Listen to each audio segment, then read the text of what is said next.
Hi, welcome to Chad's Silversmithing. Today I'm going to do an ornate retro citrine and Star Diopside kind of bracelet. One of the things I do every month is I give my patrons over on Patreon kind of a theme to try and make a piece based on, and retro or vintage was the theme this month, and so this is going to be my contribution to it. So we'll be working on that today. I'm going to change my format a little bit and start doing my thanks of people at the end, because YouTube tells me I'm losing viewers because I take too long to get to the content. So look for that at the end from now on. All right, I do really appreciate my patrons and my YouTubers, so thank you for that. And let's get started on this project. So this is one of my design idea sketchbooks you can get on my merch store. This particular one has solder flow temperatures on it, which is useful information. Some of the other ones have different charts and things on the back. What I really like about them is the dot matrix in the background here. It makes it easier to draw up my projects and keep a record of what I've done. I don't always remember everything I've done in the past, so it's nice.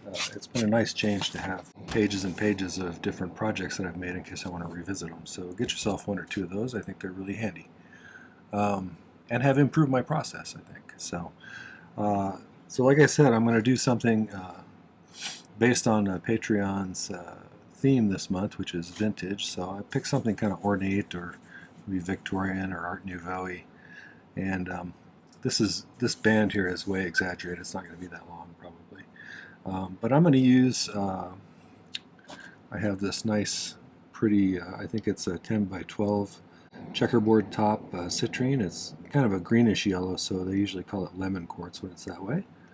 And we'll make a bezel for that with a little step in it. That's going to go right here, and then I'm going to put two other stones. I got these little Star Diopsides. I got another one over here somewhere too that may have fallen in, but I'm going to put one there and one there, and those are about 4.5 millimeters, and they're little cabochons, so we'll make a little bezel for that. I made one bezel in advance. I'll make this bezel and this bezel for you, and then we'll start putting together these pieces. The scrolls on here are going to be made out of some 14 gauge square wire that I have flattened to about 0.7 millimeters, so it's relatively thin. There's going to be some silver balls here made out of scrap, and then I'm going to try and put little tiny silver balls at the ends of these curls too. So we'll see if I can pull that off. That's going to be kind of small work there, but we'll solder it all together. I'm going to put little straps wherever these come together, the little swirls. Even though I'm going to solder them together, I'm going to put some little fine wire, maybe some 26 gauge wire or some 22 or something like that, to make kind of a little connection point, and then solder those on. I think I'm going to do that. We'll see how it looks without that, but I think it'll add a little extra detail that'll make it look extra nice, so we'll see. Alright, so let's get started. We'll make a bezel for this little chrome diopside first. The bezel I'm using is 3/16 inch fine silver bezel strip that is 4.76 millimeters tall, and it's 26 gauge, so it's 0.41 millimeters. So let's file the end of this. If you haven't seen my torch setup and stuff, here's some information about my solder and torch that I use. Alright, this is pretty deep, so I'm probably going to file it down shorter. I'm just going to find some scrap sheet for the bottom. I think I used, on the one I made in advance, I used a little bit of 22 gauge I found laying around.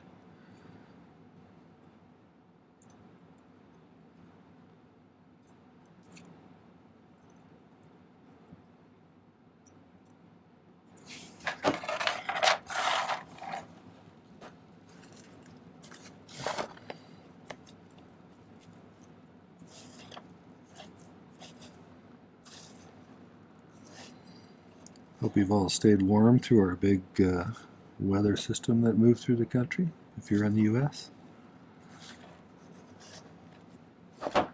It got down below zero here last night. I think it was negative 15 degrees Fahrenheit this morning when I got up.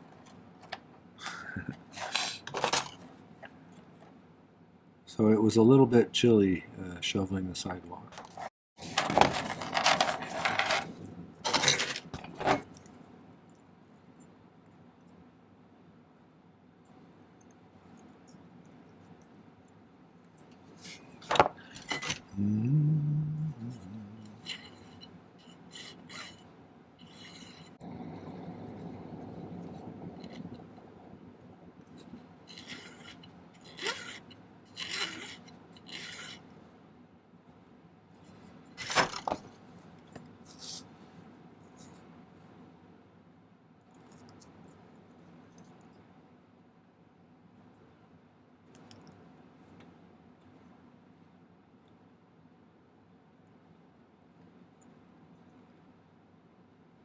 I really like some vintage looking jewelry, whether it's like mid-century modern stuff, which is sort of, I don't know, kind of influenced by Bauhaus and things like that. But I also like Art Deco and Art Nouveau and Victorian kind of stuff, or Edwardian. I can't really tell the difference between Edwardian and Victorian, really. But maybe somebody could tell me in the comments what the big difference is between that.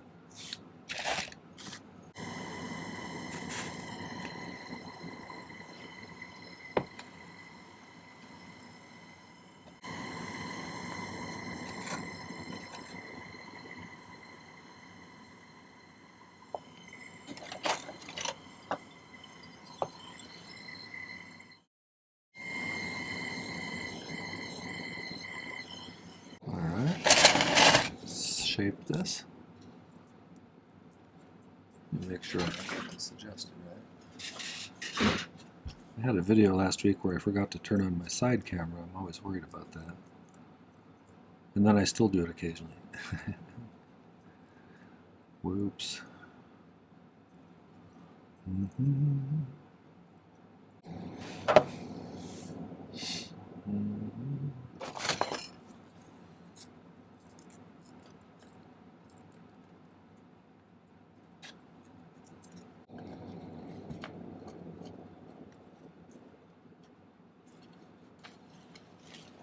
Looks like we're good on size.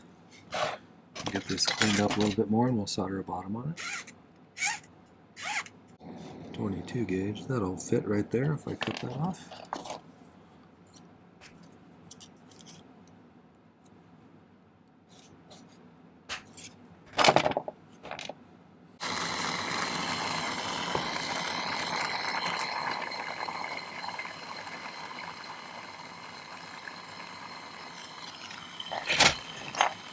Smaller piece over here.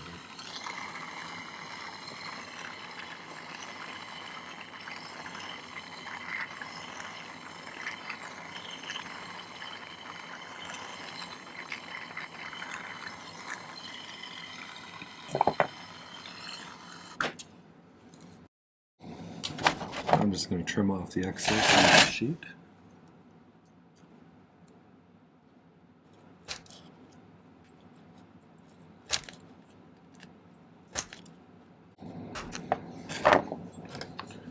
Just apply that flush.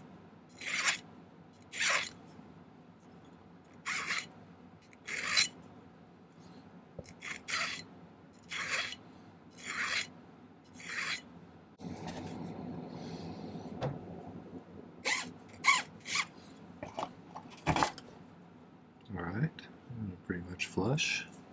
So let's set those to the side and let's make a little bezel for this faceted stone. We're going to have to build up that step in there, so I'm going to use some 18 gauge round wire and do multiple levels. I think it's going to take 2 or 3 in order to elevate this enough. It's got a relatively deep pavilion and I don't want that sticking out at the bottom.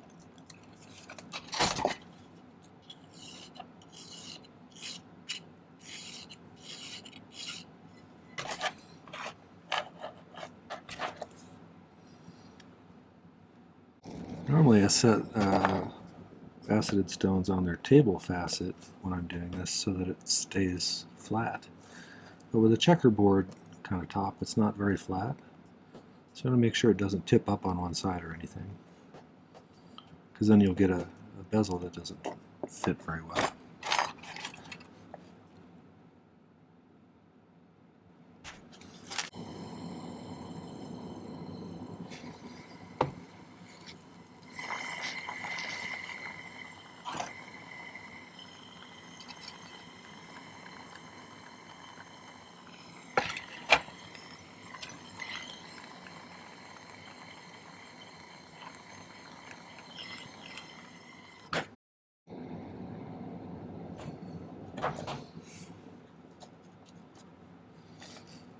I think we hit the size pretty well on that one too. Clean this up just a bit. So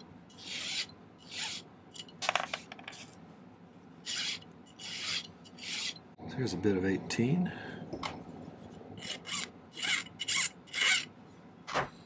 You could use, I could actually use some of that flattened square wire if I wanted to make a lip on this.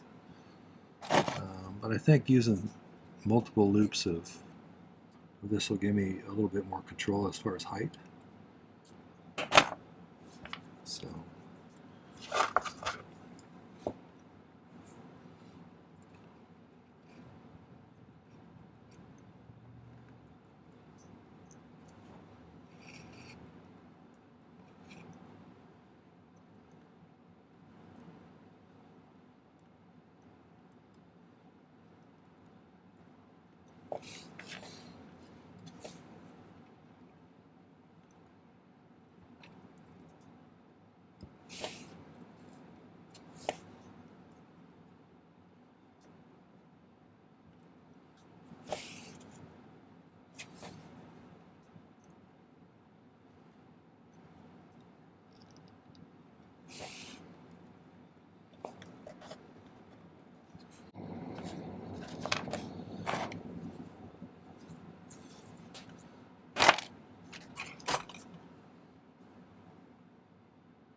I like these rings to be nice and snug, so you don't end up with a little gap on the bottom.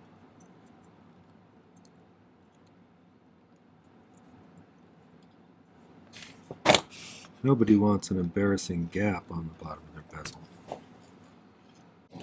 That's just a tiny bit too big still, so let's snip a little tiny piece out. It's easier to make it slightly big and then snip little bits out until you get it to fit in there perfectly.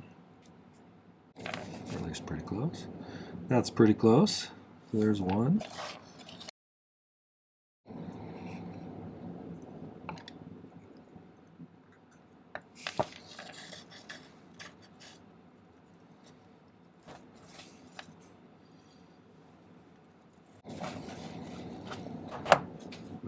Got all three of them in there now. Let's see how it sits. I think that's about right, honestly. If I need to, I can use a little bulb to give it a little taper on the inside so it sits down a tiny bit more. I think that's about right. Okay, so let's solder those in.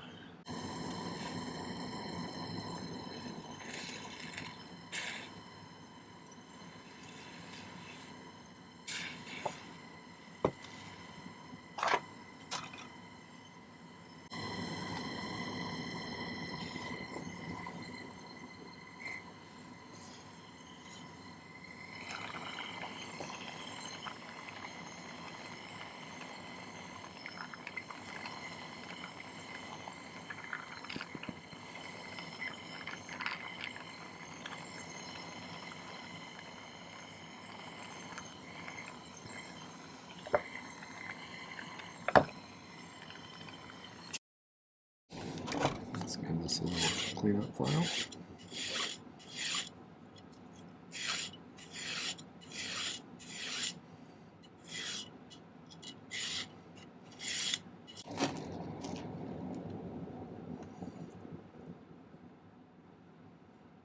Yep, that looks pretty copacetic.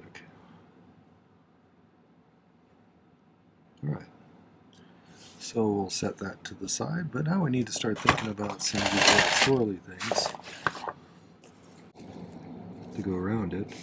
I need them to be the right length to where they come together like this on the sides. And I had one little piece that I kind of prototyped that was pretty close to the right length, and then I straightened it out. So let me fish out the stuff I made, and then we'll cut a piece. I think I need to cut a piece just slightly longer than that.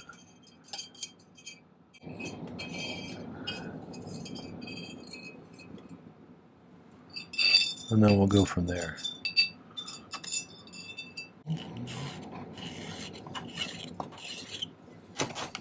Alright, I'm going to cut one just slightly longer.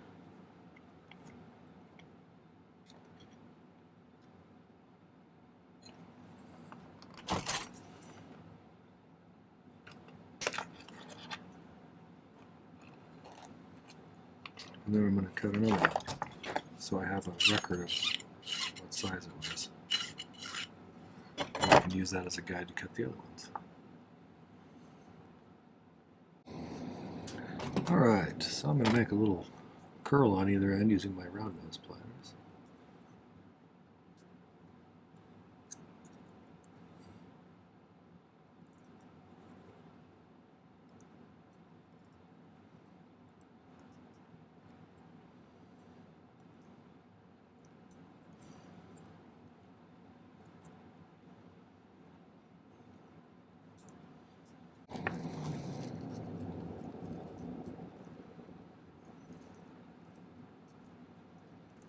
Let's try and use that as kind of a prototype template, what have you, and then we'll see how it looks.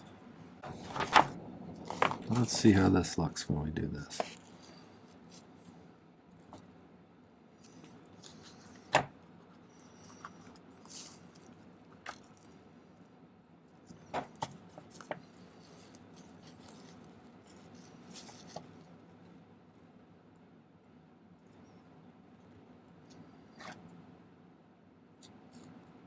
I think that should be acceptable. I think in order to get this as symmetrical as possible, I'm going to solder two of them on first, and then we'll solder the other two on. Let's see how that bezel fits in this space, though. It's a little wider than I anticipated. That'll probably work okay. So I'm going to do something called pick soldering, where I pick up a bit of solder on the end of my titanium pick, heat the piece up to the soldering temperature, and touch it where I want it to go. It's a good way to get solder right where you want it to be, and that's one of the skills that kind of made the biggest difference in my metalsmithing. So if you're interested in that, check it out. I'll put a link right there.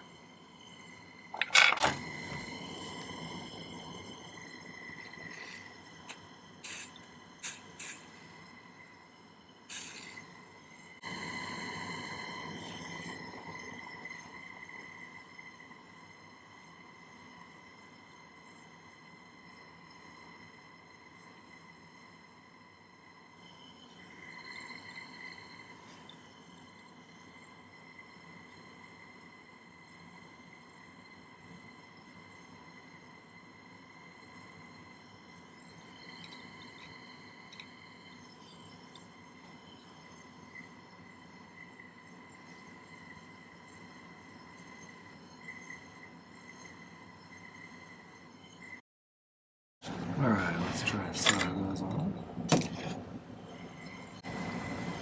Hopefully I got them positioned okay. Guess we'll find out.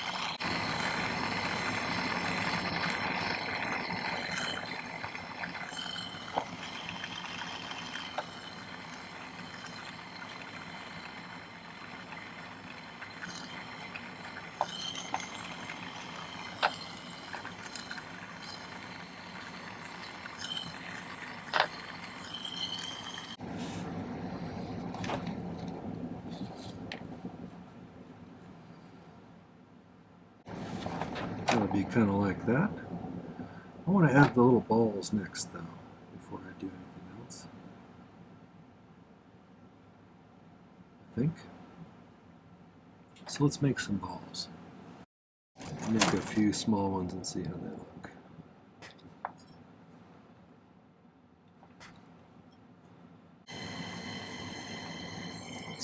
good size.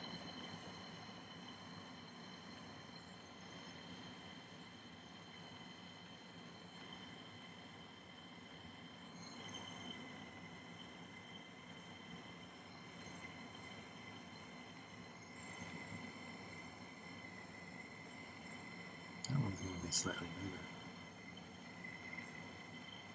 bigger. Oops. There's always one troublemaker. So I want to solder one on the inside of each of these loops just a little bit.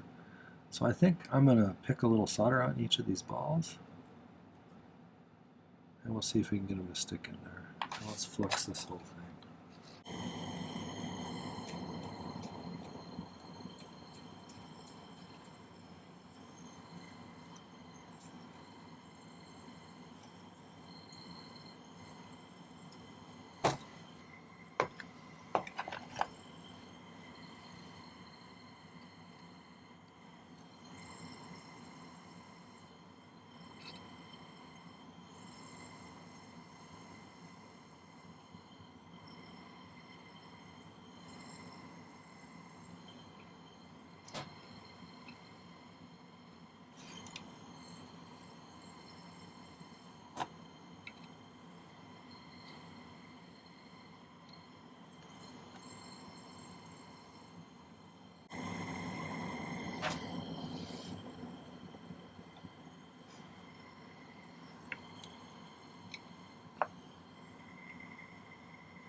So I think the hardest part is going to be getting these to not roll into the middle there.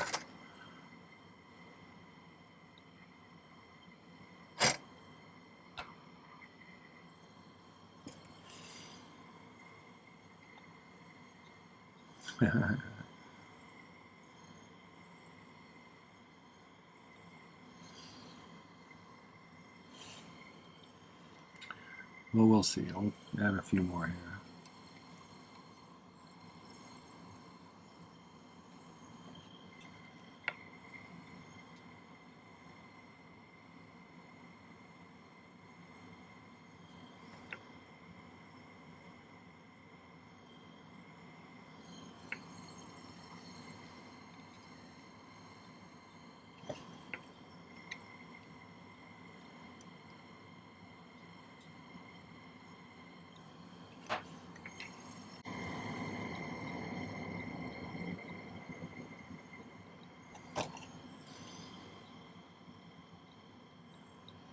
And I think we need a little ball, a little bit bigger ball in the center of each of those, if I remember the drawing correctly.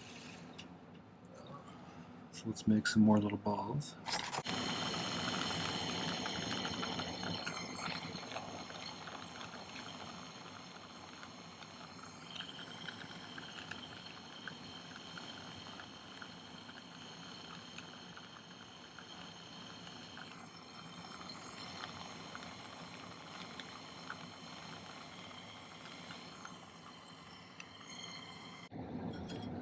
You never want to grab the balls when they're red hot because they'll squish.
So I think let's solder those two little guys on. I think this one might turn out to be kind of pretty.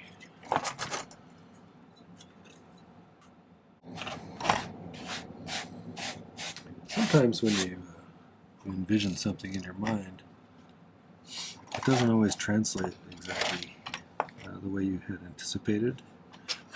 So, in fact, if you watch Tuesday's video, it talks about making prototypes. And when I have time to do that, I do that a lot. But there's a link to the video right there if you're interested in seeing that one. Prototypes can help you kind of figure out what's going to work and what's not going to work. I suspected those balls were going to move around a little bit,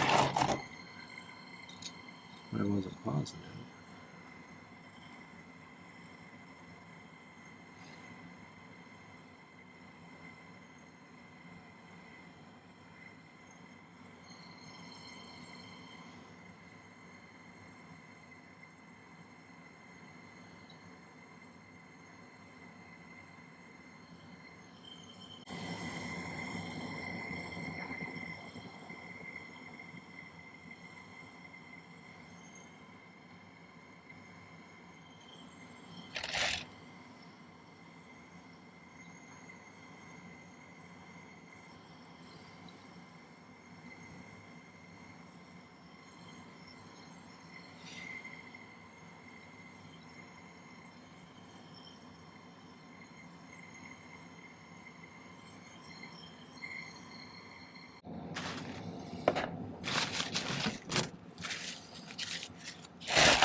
These last two that I put on here are kind of important in that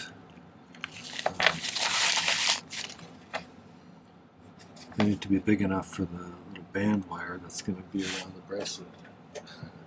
It's going to go around your wrist, so those need to be big enough for that to fit through. It'll also curl around here. So let's see, maybe we can use a little wire scrap. See if we can get an estimate of how big those need to be. Where did you go?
I think it's time to solder those on.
Yeah, pretty close to melting that one there. Let's solder some, I also didn't get a connection right there. So I'm going to try and get a connection on that. And then we'll add some more little balls in here.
I'm going to see if I can clean up a couple of these spots where the balls didn't do exactly what I had hoped. This one here is soldered on both the side and that.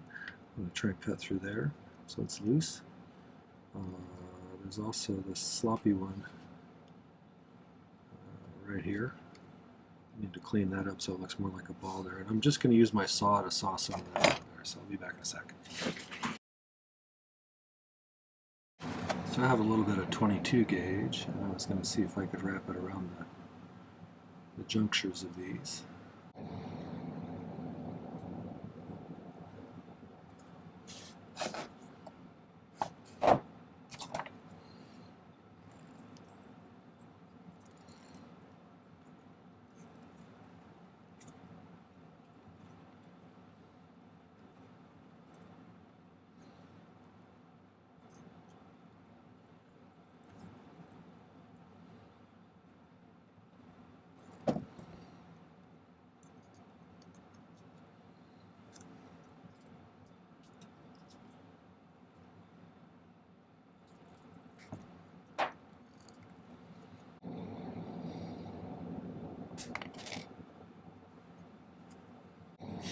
That's pretty good. Let's see if we can solder those on with maybe medium solder or something. There's probably enough solder where they come together there anyway, but let's just see if we can get them to stay in place.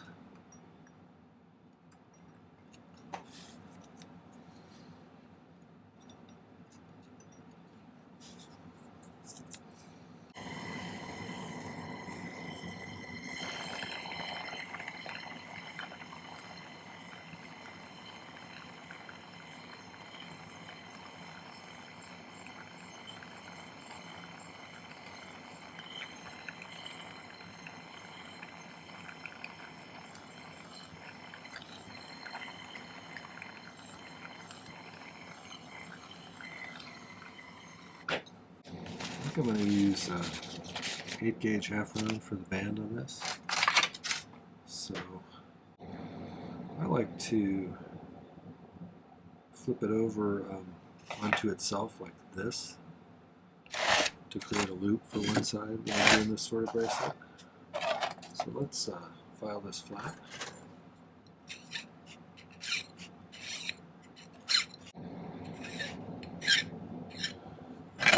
I'm going to,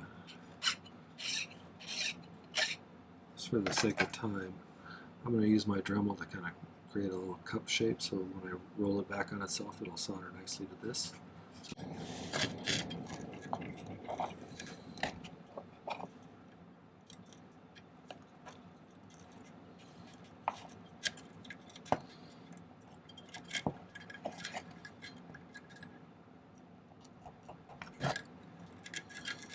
we get a pretty neat seam there. But let's figure out about how big to make this one. I have a tendency to make bracelets too big for some reason. To me that's looking pretty good if I leave a little bit for the curl at the top that catches it. And let's file this.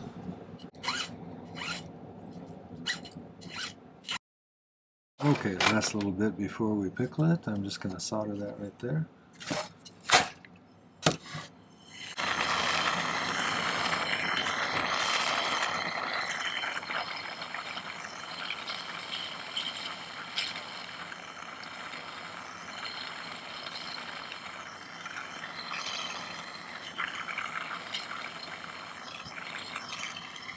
For now, I'll leave it like that while it's cleaning up. I'm going to go fix my wife some dinner, and then I'll be back to polish that and you can set those stones.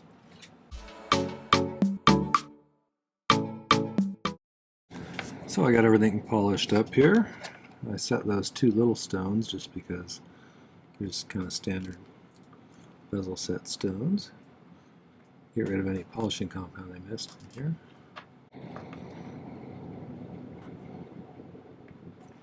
I did have one thing happen that was unfortunate when I was polishing. Hopefully nobody will notice. I noticed it after I was set these stones, and I'm not going to try and pull those out, but I lost a little ball right there. So that's the only one as far as I can tell, though. It's pretty, you know, not very easy to notice, I don't think, with something that's kind of intricate like that. So I'm going to go ahead and set this. I do this a little differently than some. I use the flat side of my chain nose pliers as a bezel pusher. So we'll do that first.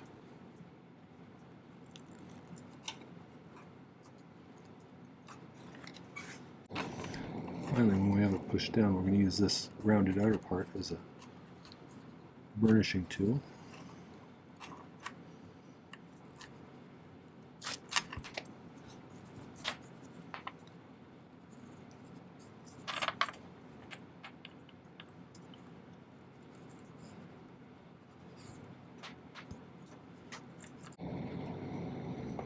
Alright, well, I did a little bit of pre-bending of this to make sure it was kind of stiff and work hardened.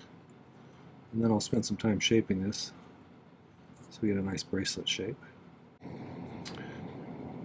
I'll probably shape that a little better, but that's the basic idea. I think that's kind of what I was shooting for. If this ever gets, you know, it's not staying on good, you can always bend this down a little bit more, or make it a little bit springier like that, and it should stay on better. So, alright, well, I'll get some better pictures and put them at the end. Alright, well, thanks for watching. I hope you got something useful out of that. If you did, make sure to hit the like button before you go. And I'd love it if you'd visit my main channel page. I have lots of content over there, and you should watch some of those videos because there's almost certainly something else useful or some good projects over there you could try. Check it out and subscribe to my channel. There's no cost to subscribe, and it helps me out a lot. So thanks in advance for that. I wanted to give a special thanks to my patrons over on Patreon. They are my core group of supporters, and I couldn't do this without their support. They've also created a really nice environment over there that I truly enjoy interacting with them on. And it's a great little community over there, full of a bunch of talented people. So thanks for making it that way. I have a new one. Thank you, Greg, for signing up. I think you'll find that that's a great group of people over there to get to know and pick their brains. So my YouTube subscribers, we just passed 26,500, which is awesome. Thank you for that. Thank you also for the really nice comments and the financial contributions. You guys are really an awesome group, and I appreciate all of your input and your constructive criticism and just telling me, you know, things about yourself and your own process. That's really nice. Thanks for also buying my merchandise and my ebooks and the super thanks and the buy me a coffees. All that stuff makes my channel sustainable, and I really do appreciate it. So Don't forget to hit the video description down below for some important links. There is a link to my Patreon down there if you're interested in that community. There's also a link to my merch store if you want to get yourself one of those nice design idea sketchbooks I talked about. And there is a link to my newest ebook, which is 2025's Guide to the Video Tutorials I did during that year. Each page in that ebook has a link to one of the videos. It has extra information about the video, including a picture of my sketch that I made, a picture of the final outcome, a list of materials it takes to make that project, stone information if there's a stone in it, and a difficulty rating. And finally, there's some notes that I took about the project that I might not have mentioned in the project video itself, things that I might have learned from it, or things I might do differently because of the way that one came out. So it's a good source of information, a great way to come up with some ideas for projects, and a super nice way to support my channel. So thanks in advance for that. All right, well, thanks for watching today. Take care. Happy silversmithing.